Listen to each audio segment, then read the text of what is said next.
Let's move on to time entry.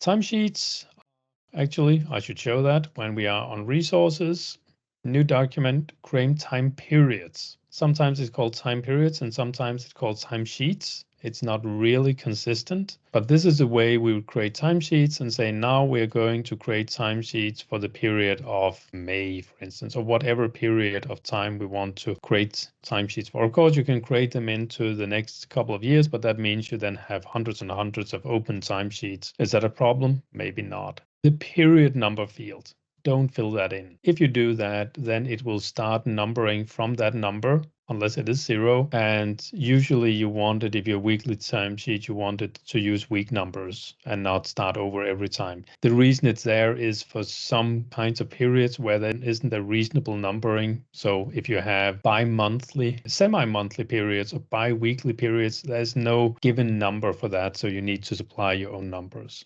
But you simply do this and it'll create the timesheets for you.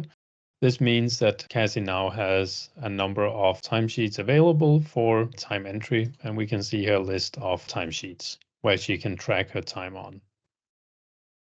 Timesheet configuration, where it was defined here, and maybe I didn't say it, I said the length of the period is split week. So you can do daily, weekly, split week, monthly, bi-weekly, or semi-monthly. Weekly, of course, is weekly. Split week means it's weekly, but if there is a month end in that week, it'll split it into 2 timesheets. So you can do a month end close immediately. I see that done a lot in professional services consulting, where you want to be able to work up until the last of the month and then do your invoicing without having to either close the period early or do invoicing too late. It's either or. And so it simply creates a timesheet. Then they show up for each resource in the role center. The current timesheet, of course, for the current week. Open timesheet is everything you've opened. Those due to close is those that are in the past. And I haven't been too good at doing my timesheets in this demo environment, as we can see. I have 2 years of timesheets ahead of me. It almost looks impossible, right? So maybe it makes sense to create timesheets for a month or 2 or something, so people don't have 351 timesheets ahead of them. There are actually 2 different kinds of timesheets. There is the classic timesheet and the modern timesheet. I'll focus on the modern timesheet. That's not that much of a difference. The modern timesheet comes with 2 different views. There is what we call the lines view, which is more of a journaling experience. You go in, you say, what day did I work? I worked Monday. I worked for a Datum corporation. I worked on a certain project, Mindflow Spa. I worked on this task and I worked a certain number of hours. What you get in here is that you can enter a description of the work you did. I did something. Then I can move on to the next. So this is classic journal. The other way of working with it is a matrix view, where you say, well, I have this project and task, and I worked 2 hours on Monday, and 3 hours on Tuesday, and 8 hours on Wednesday, and 8 hours on Thursday, etc. But I don't care about the descriptions of the work performed.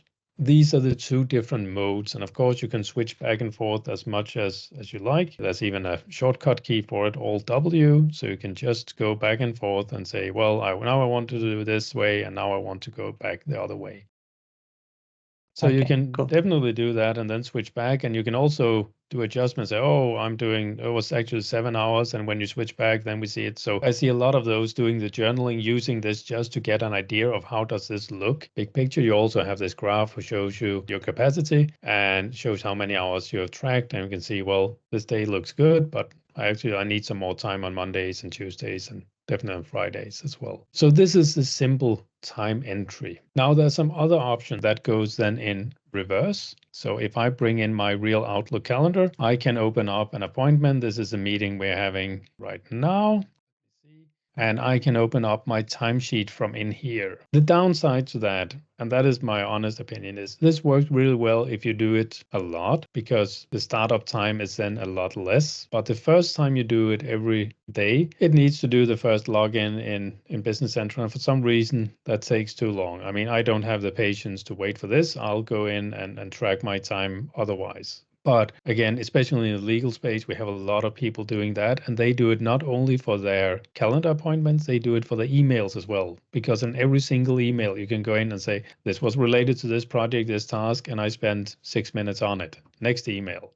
12 minutes, next email, 6 minutes, and just put on that time one after the other. And suddenly you have a very long day when every email takes a minimum of 6 minutes or 12 minutes. But this is just a BC page that we put in here, just as the other add-ins. And I can say, well, this is actually internal admin. I'm putting this onto, I'll say this is client pre-sale. It's actually not, but I could include it on my timesheet. It'll come in at 2 hours because this is what we planned for, or I could adjust it. I could put in some extra description, etc. And this is my real time. I'll just mention one thing here, and that's for things that you often track time on. You can put in a check mark for keep here. So I put that on vacation, and IT set up an issues. That's really a shorthand for Windows updates. And so I put this on here because, well, I spent half an hour waiting for a Windows update here, and I'll probably need to use that next week. So whenever I submit my timesheet here, the next timesheet I have, and now I have too many timesheets, so I need to find my next timesheet. I should see those 2 lines again, so they will continue on. So if you have something you're continually working on, then that will come back. That's the idea. Then they stay on there, and you can just keep them there. It makes it a little bit easier for those absence and vacation and so on, things that they're just in there and people don't have to search for them and find them.